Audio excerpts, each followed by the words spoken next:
আমার উদ্যোগে এখানে স্থাপিত হয়েছে।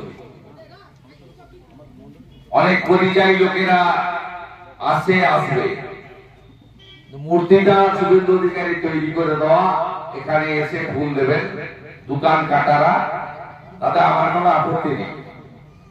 আমরা আজকের দিনে এই নেতাকে স্মরণ করব এবং প্রত্যেকে নিশিকান্ত মন্ডল যেভাবে জনদরদি গণদরদি সৎ স্বচ্ছ ইমেজের একজন লড়াকু সংগ্রামী নেতা ছিলেন, কৃষকের, গরিবের, বেকারের, মা বোনেদের নয়নের মণি ছিলেন, তার যে দেখানো পথ সেটাকে আমরা আগামী দিনে এগিয়ে নিয়ে যাব।